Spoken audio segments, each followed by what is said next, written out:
Hi, I'm JP Gralte from the Community Innovation Network, and today I'll be sharing with you how to make my homemade apple pie. To start with, we're going to get our ingredients, and we're going to go over how to make the apple filling that goes inside the pie.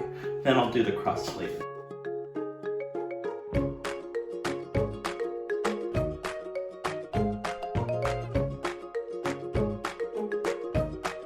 I usually get about 8 to 9 medium to large size apples. One of the things I do with my apples is I like to get a variety of apples.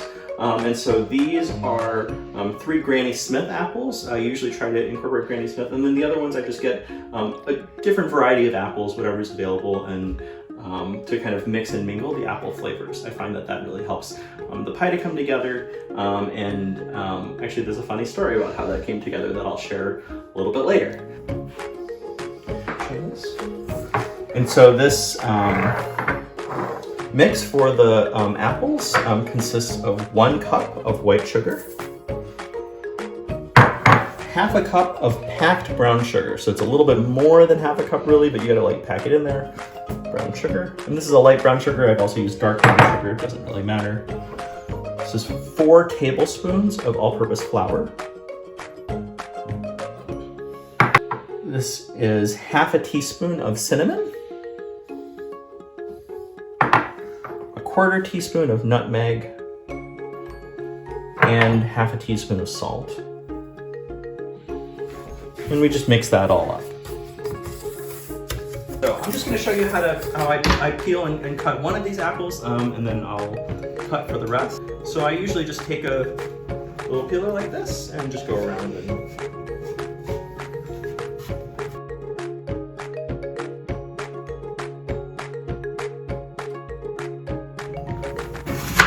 just cut through.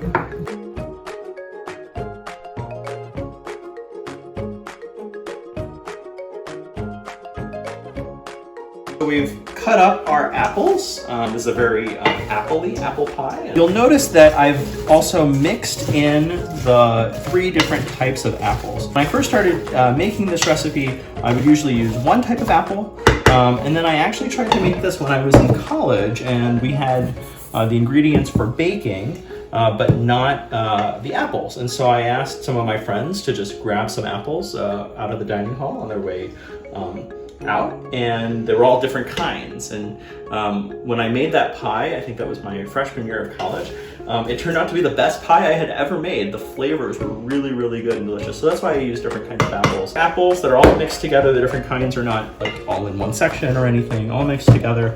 And we're gonna take our mix and we're just gonna combine.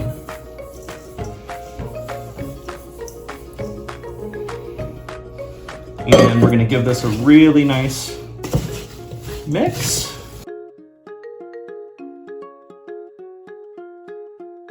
Our apples have been resting while we prepared our ingredients for the crust. All I have here is 5 cups of all-purpose flour. Now these 5 cups are loosely packed, and to that I'm just adding a half teaspoon salt. Now I have this handy dandy like dough thing here. It's been in my family for a while. You could use a wooden spoon to mix this. Now one really nice thing about this pie crust recipe actually uses vegetable oil. It's a little bit easier to work with, especially if you haven't really done pie crust before. The other great thing about that is this apple pie can very easily be made into a vegan recipe. So we're gonna take 1 1/4 cup of just vegetable oil. We're actually gonna add a cup of just cold tap water. I like to use the same measuring cup because you'll see some of the oil will get out there. And we're gonna just mix that all together. So like I said, we wanna work this as little as possible, and we're just lightly incorporating the flour with the liquids. So you can see our dough is coming together. And once it comes together a little bit like this, I like to go in with my hands. I just got out the rest of the materials I'm going to need to roll this out. So I have 2 sheets of wax paper and a rolling pin. Like I said, this dough is gonna form the crust, 4 separate crusts. So I'm just gonna cut it into fourths. Again, we wanna work this as little as possible.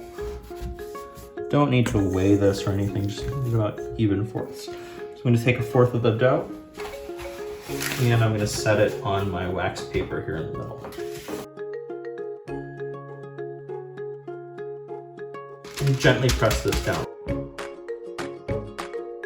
Get this into as round a shape as possible, and I just start working from the center and going around. And we're rolling this into a circle-ish shape. This is a homemade apple pie. I think homemade things look and taste a lot better to folks when it's not necessarily picture perfect. We're just gonna slowly roll this out. We want our pie crust to have even thickness. And I like to keep my rolling pin rolling kind of the same direction.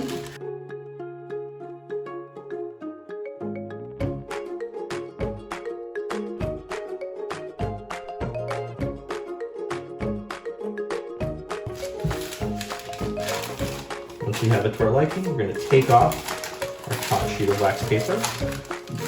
I want you to notice some of the marbling in here.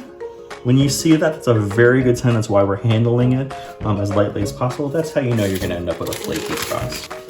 Take this, and this is a little bit tricky.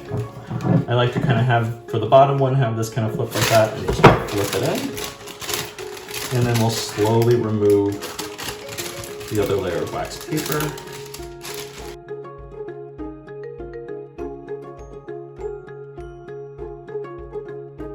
Once that's done, we're gonna go on and do the exact same thing with the second pie plate. So now that we have our beautiful bottom crusts rolled out and into our pie plates, I'm just gonna take a little fork, and fork some into here, just to make sure that nothing explodes in the oven. And then we're gonna take our apples. Look at how the juices of the apples have started to come out. You can see the liquid at the bottom. It's mingled with the spices and the sugar. This is pure deliciousness right here. So we're gonna take this and we're gonna spoon the apples carefully into our 2 pies.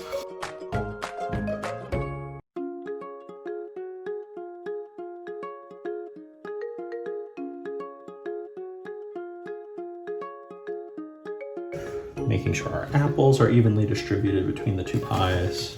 This is the part where I start getting excited. I can smell the apples. The oven is roaring behind me. Incorporate them throughout. And once we're in this shape, this is the point where I like to add a little bit of butter. This is just unsalted butter from the refrigerator.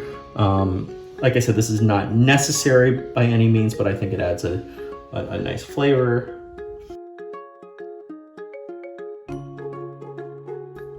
And once that's in there, we're gonna roll out the top pie crust. So I've just finished rolling out the last of the pie crust. This one, like I said, I'm not that great at making them round, a little bit of an Ohio shape. When you roll it out, especially towards the end, that bottom piece of wax paper starts getting all janky like this. But I don't take off this piece on the nicer side. I always make sure I take off the piece on the not nice side first. That way these lines don't show up on the top of my pie. And we're gonna take our pie. This one's a little bit more tricky than when the pie plate is empty, but we just wanna take the center of this and aim for the center of that.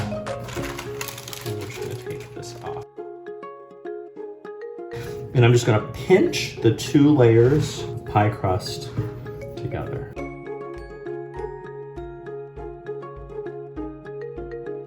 We're just gonna take my thumb and forefinger and we're gonna make a little pleat all the way across.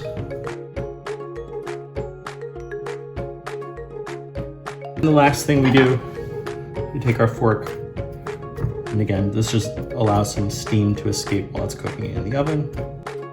My other pie, which I had already done the same thing with, and we're gonna put this in, and we're gonna check it in an hour.